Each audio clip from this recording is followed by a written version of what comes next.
Welcome to Native Talk Arizona, presented by Native Health and KRDP 90.7 FM.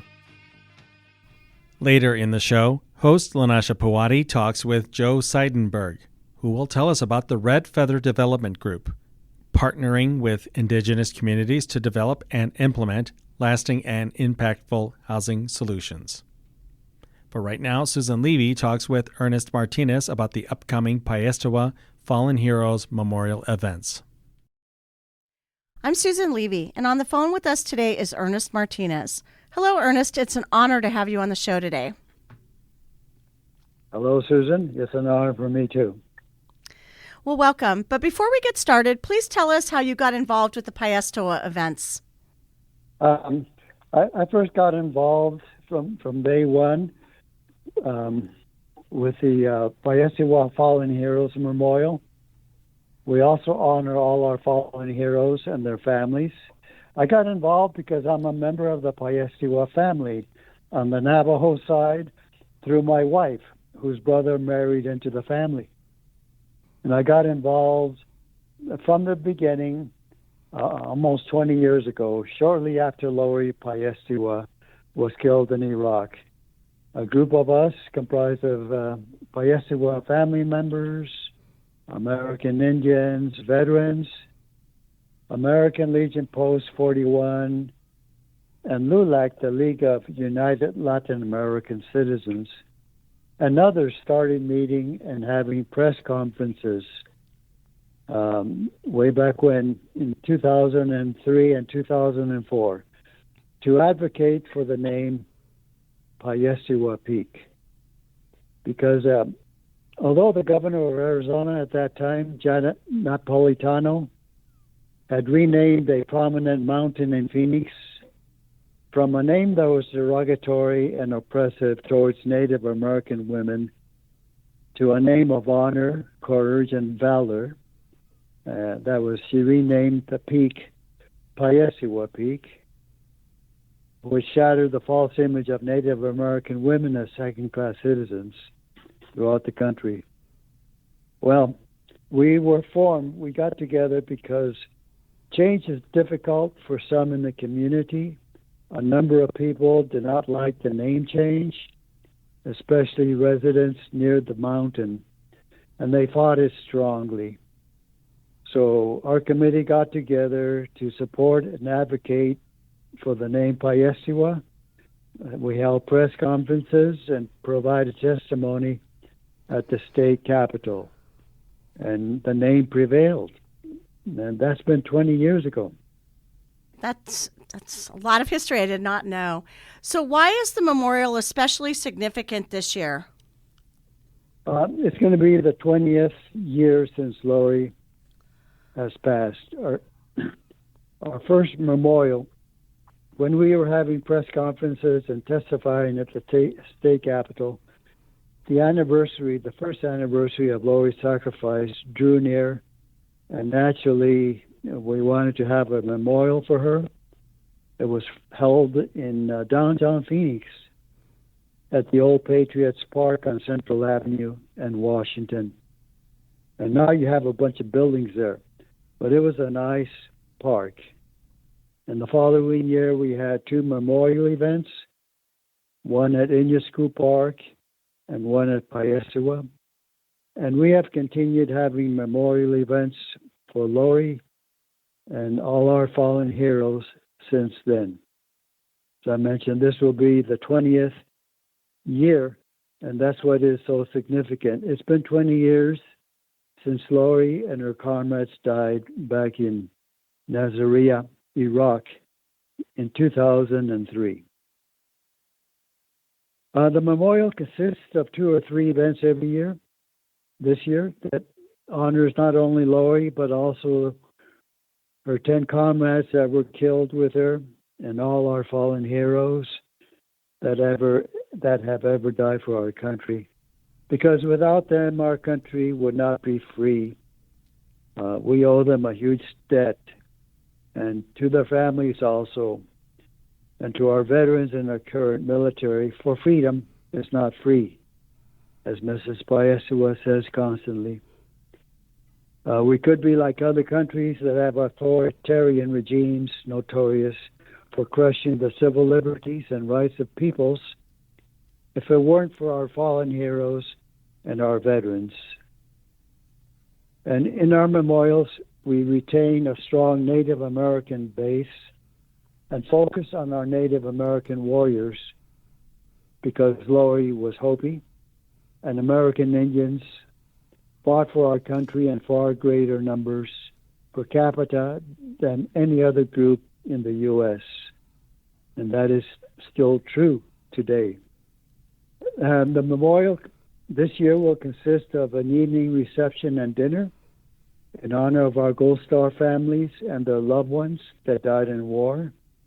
That will be on March 22nd at the Holy Trinity Cathedral, starting at 5:30 p.m. We do want you to RSVP for the dinner and reception. It's open to the public, and you can RSVP by calling the number Lorene Chischili. Her number is on the flyer, and hopefully it'll be posted. And you can make a reservation with her. I wanted to say that a Gold Star mother or father, someone that have lost their kids in the war, a Gold Star family applies to all the family members. For the dinner evening event on Wednesday at March 22nd in the evening, we will have Sean Martinez, Navajo, from the Phoenix Suns organization as our MC. We will present mementos to our Gold Star families, many of whom will be Indigenous family members, and have a candlelight vigil for all our fallen heroes, just like we did 20 years ago at at Patriots Park. The morning after the reception and dinner, at 6:30 a.m. at sunrise, that would be Thursday, March 23rd, 2023. We will hold the service for Lorianne Payestiwa and all our fallen heroes at the base of Payestiwa Peak. Now, 6:30 a.m. sunrise is the time that Laurie and her comrades were ambushed in Nasiriyah, Iraq, 20 years ago. We'll never forget that day. The Hopi and Navajo nations, all of Indian country, entire United States, we waited anxiously and prayed that day when we heard news of the ambush, fearing for the safety of our troops and the safety of our nation. Later we found out that Laurie and 10 of her comrades had died, and also 18 Marines died later that day in defending our country. Now the soldiers, there were several soldiers that were captured that day on March 23rd, 2003, that were with Laurie, and they were shown on Iraqi TV later. They will be in attendance at both the evening and the sunrise events. This includes Shoshana Johnson, who was shot in both legs, was the first black female prisoner of war. It includes Jessica Lynch, Laurie Payestiwa's best friend, who was badly injured and has required 23 surgeries to date on her back and legs. It'll include Patrick Miller, Silver Star recipient, who bravely fought the Iraqis on his own and brought down an Iraqi Motar unit. Joe Hudson, who will read the names, and Edgar Hernandez, also a good friend of the family. At the sunrise event, the director of the Arizona National Guard will provide keynote comments and direct a flyover at Payestiwa Peak. This will be the first flyover that we know of that has ever taken place at Payestiwa Peak. Mary Kim Tidla will be our MC, as she has been for most of the years. the chairman of the Hopi Nation, Timothy Mwankayoma, and the president of the Navajo Nation, Blue Nigrin, will speak. Karen, Miss Navajo Nation, Valentina Klitso, will also offer a few comments. Now, we've also invited leaders of the Akshin and Gila River communities and other tribes throughout Arizona to attend and make presentations in honor of our fallen heroes. At the sunrise service, the Lower Payestiwa Hopi American Legion Post 80 from the Hopi tribal land will help post the American and tribal flags. And the Navajo Hopi Honor Riders from the Navajo and Hopi reservations will escort honored guests. Of course, the highlight of the event include the Arizona National Guard Director, who will direct a flyover, a very intense remembrance and announcement of the names of those that died that morning 20 years ago by former POW Joe Hudson, and comments by all the POWs, and comments by members of the Payestiwa family. Two Hopi ladies will sing the national anthem in the Hopi language. The Phoenix Oyate will offer the Native American flag song in the Lakota language, and former Miss Navajo Nation, Redmilla Cody, will sing two songs in Navajo. Our own committee member, Danita Green, will also sing a song or two. Also, the royalty from the Lower Payestiwa Hopi American Legion Post will offer prayers and a dance for our fallen heroes. We have a number of Honor Guard units participating at the Sunrise event. The Ira Hayes Honor Guard, the Native American Indian Women Warriors from back east, Muskogee Warriors Association from back east, locally the Guadalupe American Legion Post, the Navajo Dilcon Veterans Organization, Peeposh, Bushmasters, and other groups. They'll help post flags and honor our fallen heroes. We'll have breakfast for everyone and also shirts for all attendees. And once again, this is open to the public. There is no cost. You do not need to RSVP, but you do need to RSVP for the evening event. One caveat is that parking is extremely limited at Payestiwa Peak. We ask everyone to park at Lincoln Heights Christian Church, 2121 East Lincoln Drive. It's on the flyer, and take our shuttle vans from there to the location of the service. So that event is on the 23rd, correct? Correct. Okay. So when Thursday, is March 23rd at sunrise. Okay. And when is the Payestiwa Challenge? Because I've only got like another minute, and I want to make sure we get that in as well. When and where is the Payestiwa Challenge? That occurs on March 23rd, the same day and the same location as the sunrise service. It starts at 4:30 with the Circle of Remembrance, is to honor the 177 women in the military who have died in combat since 9/11, with Lower Payestiwa being the first one to make the ultimate sacrifice, the first lady in Iraq. To accept the challenge, you register and join or make your own team and collectively run, walk, or other physical form of movement for 177 miles in honor of the female warriors. You can access the registration site by Googling Payestiwa Challenge. After the Circle of Remembrance at Payestiwa Peak, we'll be hiking up the mountain, and that is optional. And coming back down, we'll have hors d'oeuvres and finger foods.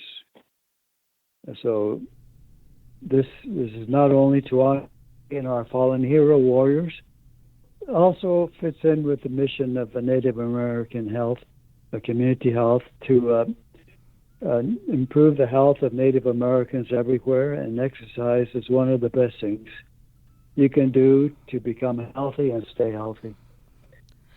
You have done such a beautiful job and such a remembrance to Lori's family and all families that have lost loved ones. So our hat's off to you. You've done a tremendous job.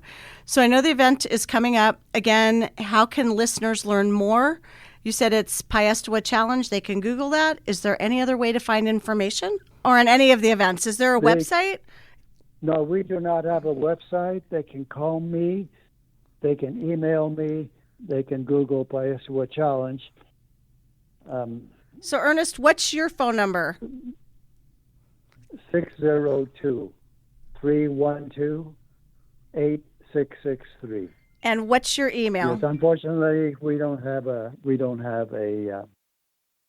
Facebook page. My email is az4for Piestewa. It's all one word @gmail.com. Thank you so much for coming on. We're going to get the word out, and I know you're going to have a tremendous event. And again, our thoughts and prayers to all of those families that have lost loved ones. You all have done a tremendous job honoring them, and thank you for all that you do. Please do that, Susan. Thank you very much.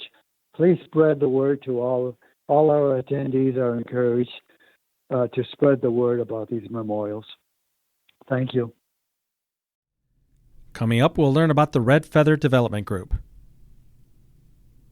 Support for KRDP 90.7 FM comes in part from Native Health, with 2 locations in Phoenix, 4041 North Central Avenue, Building C, near the corner of Central Avenue and Indian School Road, and at 2423 West Dunlap Avenue.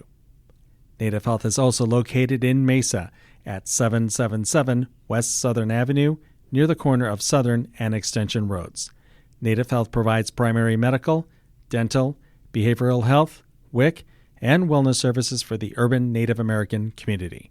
For more information, call 602-279-5262 or visit our webpage at nativehealthphoenix.org. Native Talk Arizona returns after this song. You are listening to OFY by Smokey D. Palmtree.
Welcome back to Native Talk Arizona, presented by Native Health and KRDP 90.7 FM. I'm host Lanasha Pawadi. Joe Seidenberg is the Executive Director of Red Feather, partnering with Indigenous communities to develop and implement lasting and impactful housing solutions. Hello, Joe. It's an honor to have you on our show today. Likewise. It's an honor to be here and be able to share with your listeners. And before we get started, can you tell us a little bit about yourself and your work with Red Feather? Sure. First and foremost, I want to highlight that Red Feather is successful as an organization because of our dedicated staff. It's absolutely a team effort, and no individual could do this work alone, and I'm very grateful to our current team and for all their efforts and unique attributes. As for myself, I live in Flagstaff, Arizona. I have a beautiful wife and a 9-year-old son. I personally grew up in a small Indiana city in a Jewish household. The town's Jewish population was small enough that I had this strong sense of being different and separate from the mainstream. And I believe that uniqueness created an internal passion for me to learn more about our world, various peoples and cultures, and understanding that being unique doesn't mean that we can't connect as human beings. On the contrary, that really it's our humanity that brings us together. And I feel like this perspective, it strongly influenced like the types of education I chose in life, the jobs and the life experiences. So for example, as an undergrad, I had the opportunity to study cultural anthropology and travel throughout the Southwest United States, learning about various tribes, their cultures, and modern challenges. It also drove me to become a Peace Corps volunteer, where I spent 2.5 years in rural West Africa in Ghana, where I worked with subsistence farmers on natural resource conservation and income generation projects. And it was a very humbling experience because for that time period, I lived without electricity and I had to walk almost a half mile just to get water to bring it back to my house. And, you know, that has had some influences on my compassion and understanding of some of the challenges that Hopi and Navajo tribal members encounter.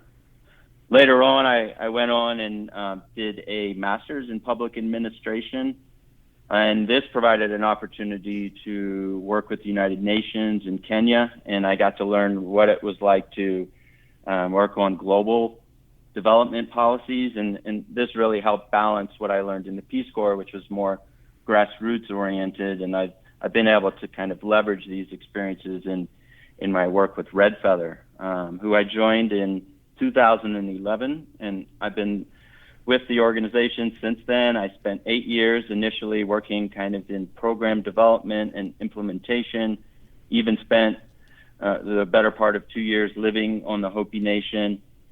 And then in around 3.5 years ago, I became the executive director. And since then, I've been overseeing our team, providing administrative and fundraising and program support, and just working kind of broadly across the organization. Oh, wow. That's amazing. Thank you for sharing that, Joe. Can you tell us more about what is Red Feather? Sure. Red Feather is a 28-year-old nonprofit, and as you've said already, our mission is to partner with Indigenous communities to develop and implement lasting and impactful housing solutions. Our founders were Robert and Anita Young, and they named the organization after an individual called Catherine Red Feather, and she was a Lakota Sioux tribal member who lived on the Pine Ridge Reservation. And the Youngs were able to organize around 12 volunteers, and they built Mrs. Red Feather a new home, and that planted the seed for what became an organization that since 1995 has been working in Indian country. For the early part of the organization's history, there was a big focus on health and safety repairs. And then in 1999, the organization built a straw bale house. The straw was chosen because in the Great Plains, where we were mostly serving, it's found in abundance, and it has amazing insulation properties, and it also lends itself very well to using unskilled labor. And so for the next decade, the organization built straw bale homes and community buildings on the Crow Nation, Pine Ridge, Northern Cheyenne, Turtle Mountain Band of Chippewa in North Dakota. And it was highly popular and usually in demand, but it was a very challenging program to support because it's expensive to build new homes.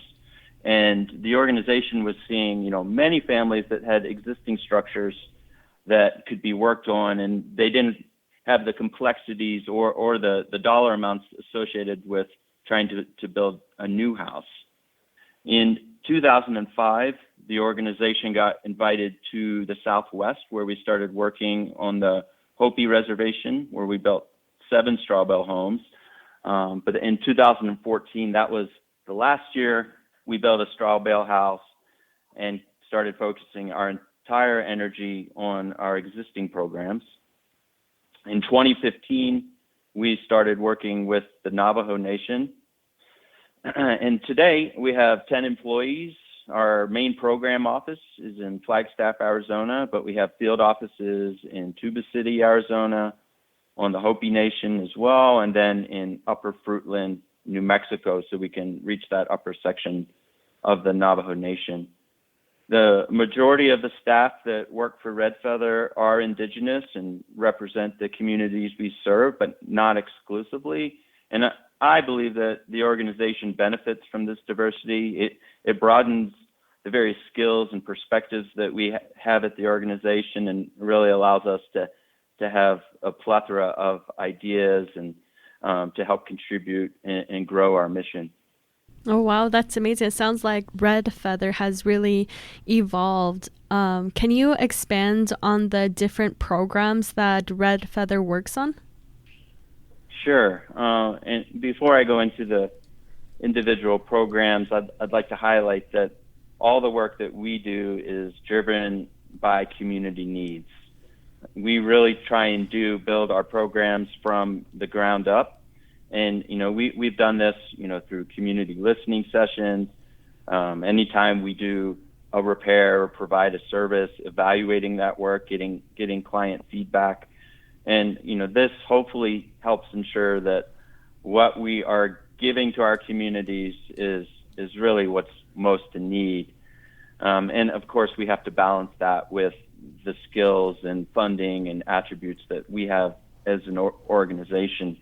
And we are keenly, interested in how our work helps to address root causes around housing disrepair and housing inequalities.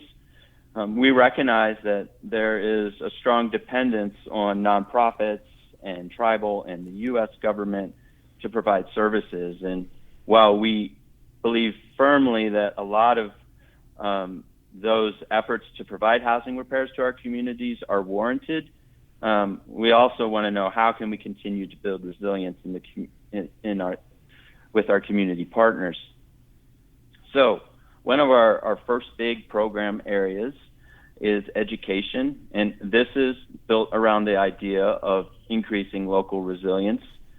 And we do this through a couple different areas. One is we teach what are known as do-it-yourself workshops, and these are geared towards homeowners, and we'll spend part of the day in a classroom setting, and then we spend part of the day in actual homes practicing the things we learned in the classroom. And these include everything from like a home weatherization class where students learn about how air leaks impact energy performance on their home, and then they practice putting weather stripping on a door or installing the window films that you use a blow dryer to put up.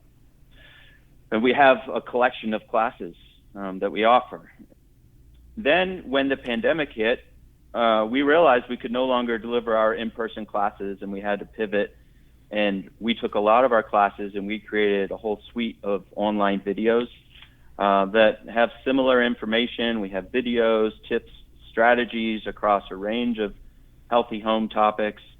And the nice thing about this is it's not just specific to any one tribe.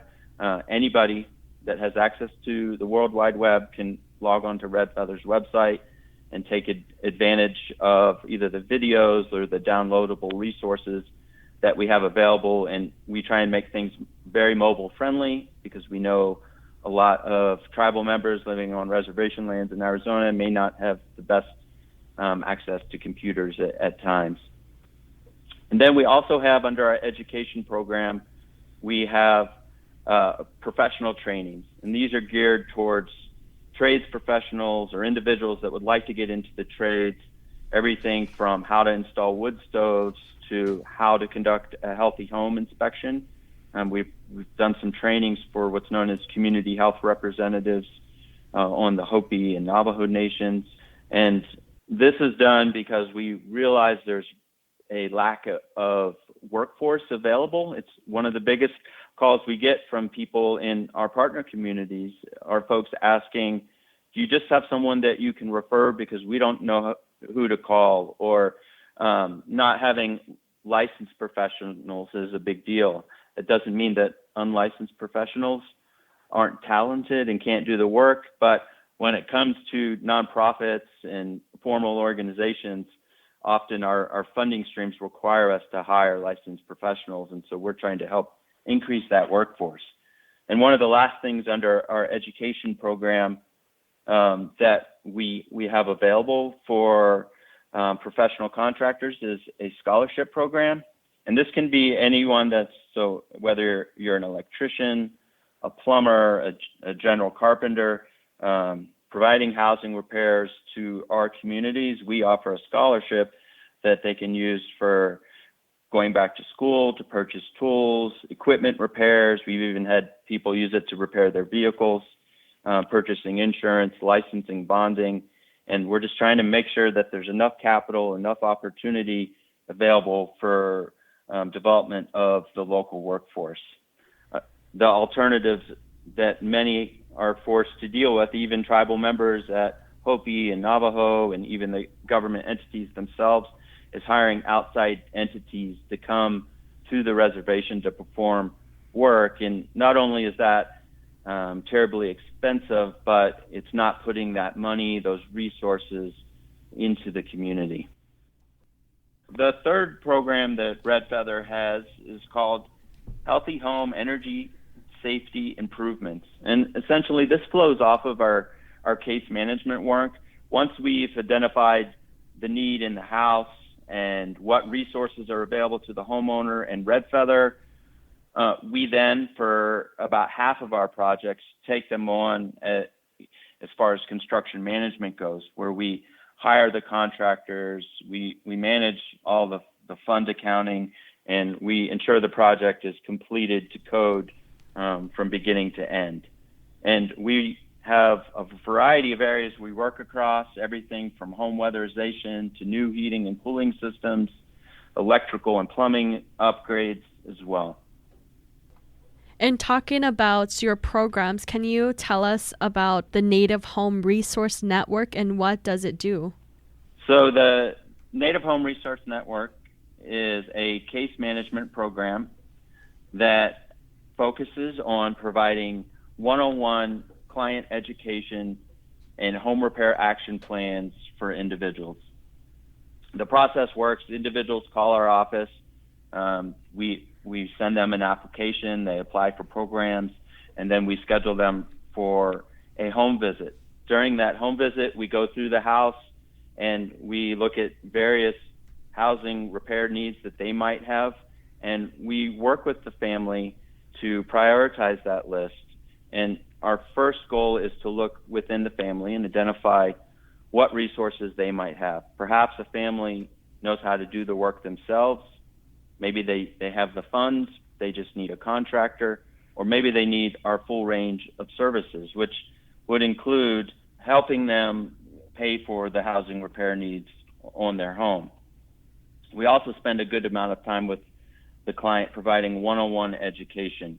We want to ensure that whatever work that we do on the house, that the family understands why it was done and steps that they can take as a homeowner in maintenance and upkeep to hopefully limit the number of times that Red Feather or other organizations might have to come back. Some other aspects of the Native Home Resource Network include a direct solutions program, and this is where Red Feather provides homeowners a $500 allowance that they can use on their own DIY-led project. We've had lots of individuals purchasing windows and doors, water heaters, new sinks, new toilets, and either they install these themselves or they have a family member or they hire someone that they pay themselves. Also under the NHRN program is what we call healthy home resources. And these are things such as carbon monoxide and smoke alarms, chimney cleaning kits, HEPA filters. They're inputs that we can provide to families that improve their living environment. And we are obtaining these as quickly as we can. We use grant funding to obtain these and hand them out for free to families in need. We also are able, through the NHRN program, to funnel donated materials that the organization might receive through various entities to people in need of housing repairs. Again, and it could be a door, it could be a window, it could be roofing materials. So we're always like collecting and distributing any donated materials.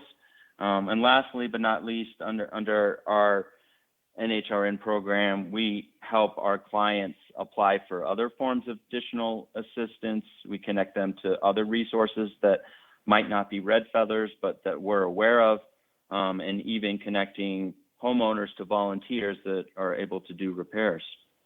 Wow, thank you for sharing that, Joe. You guys really do have a lot of great programs and resources out there for the community. But can you let us know, how do individuals qualify and how can someone receive assistance? So I know the listener base is wide for this radio program, but Red Feather's focus is on the Hopi and Navajo nations. So anyone that lives on the reservations and owns a home or even rents a home is welcome to apply for our services. Our intake process begins with filling out an application that we either mail to people that call our office or send us an email, or put in requests through our website. And Joe, I'm pretty sure you've worked with many different people. Do you have any favorite success stories? Well, there are many different potential success stories. One of the ones that sticks into my head is about a family that we had visited their home and the only thing we did was install a carbon monoxide alarm for them in their house out of a request. And then it was about 2 weeks later, the family had called us again, and it's the middle of winter, and they told us that they had been woken up in the middle of night with their alarm going off, and they couldn't figure out why, because there was, as far as they could tell, there was nothing wrong in the home. But what we shared with them is that carbon monoxide is an odorless gas, and what had happened is someone had bumped into their wood stove inside their house, and had moved the pipe the chimney pipe that goes up through the roof. And if it wasn't for that alarm, the family may have never woken up because carbon monoxide is a deadly gas. After this happened, we were able to get back into their home and work with the family and get them a new pellet stove. They had an older stove in the house, but it wasn't the stove itself that caused the carbon monoxide. But we do know that many families, are using wood stoves in the community. And after that incident, it became common practice for us, for every single house that we enter, we install a carbon monoxide alarm because we know they save lives. And Joe, can you tell us about what is unhealthy housing? Yeah, absolutely. So poor housing conditions are associated with a wide range of health conditions, including respiratory infections, asthma, lead poisoning, injuries, and mental health. Housing is considered a social determinant of health. And what a social determinant of health is are conditions in which people are born, age, grow, live, and work. Now, Red Feather can go out through our education efforts, and we can let everybody know that healthy housing is bad for them, but we can't change the reality that there are a very large number of housing disparities in Indian country, and we can't just wait around for social conditions to change. We need to do something now. So the social determinant of health is highlighting how we're born into these things, and often they're out of our control. And now data can be hard to come by, especially in Indian country, and every single tribe is unique. But generally speaking, American Indian households have some of the most challenging conditions in the country. And here's a few statistics. 40% of Native Americans on reservations do not have adequate housing, compared to an overall rate of 6% for the rest of the United States.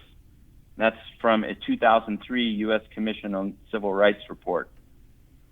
And then in 2017, the U.S. Housing and Urban Development highlighted that American Indian and Alaska Native households living in tribal areas, 23% live with a physical condition problem of some kind, compared to just 5% overall. So I believe this data highlights why organizations like Red Feather exist, why during the COVID pandemic that many individuals from reservation areas had an increased susceptibility. A very good case example of this is Navajo Generating Station and the Kayenta Mine, which closed officially in 2019. But for decades, the Kayenta Mine has provided free coal to Hopi and Navajo tribal members that they in turn use to heat their home. Now, I don't want to say that NGS, Navajo Generating Station, or Kayenta Mine was a bad thing for the tribes. In fact, the opposite. They provided numerous jobs. For the Hopi tribe, it was over 70% of their operating revenue. But from a health standpoint, burning coal in older stoves created, we believe, a lot of pre-existing respiratory disease in the communities. There are statistics, national statistics, that American Indian tribes in general have double the asthma rates and higher propensity for respiratory disease. And a lot of this can be linked back to the home environment. When COVID hit, these pre-existing conditions made them more susceptible to complications from the virus. This has a lot to do with why Red Feather has a heavy focus on indoor air quality. We have several programs that are focused on swapping out older potbelly style stoves with modern, efficient EPA wood burning stoves. These stoves are not only cleaner burning, meaning less particulate in the air, and hopefully help reduce asthma rates, but they also help save on firewood. And firewood has become, since coal disappeared, a very in-demand commodity. For those that have chainsaws and trucks, they can easily get out into the woods and help procure their firewood, but there are many elders and individuals that don't have access to those resources.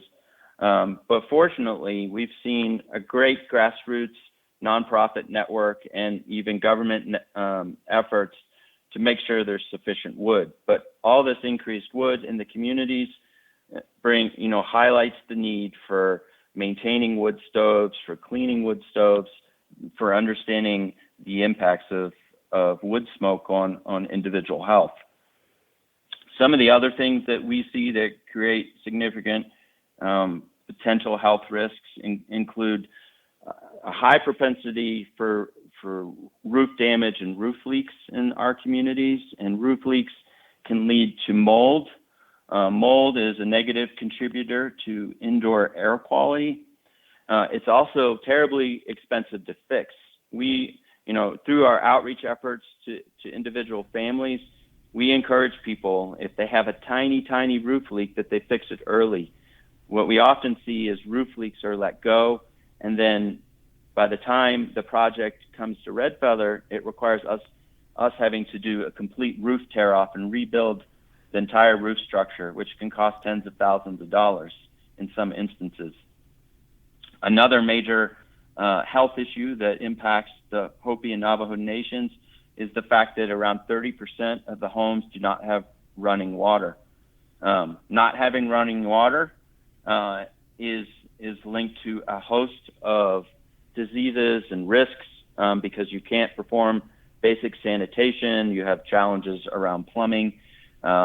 This is starting to change. The pandemic and the COVID money that came out of it has really shown an infusion of cash that the tribes will hopefully use to improve these issues. And Red Feather has started working a lot more in recent years on water access, sanitation, and hygiene projects. Another big area that we focus on and a major contributor from the home environment are falls. This is especially true for elders. Tuba City Regional Hospital, prior to the pandemic, had reported that their number one reason for hospital admittance were elder falls. And unfortunately, once an elder falls, it could be their last fall if it leads to pneumonia or something where they're unable to recover.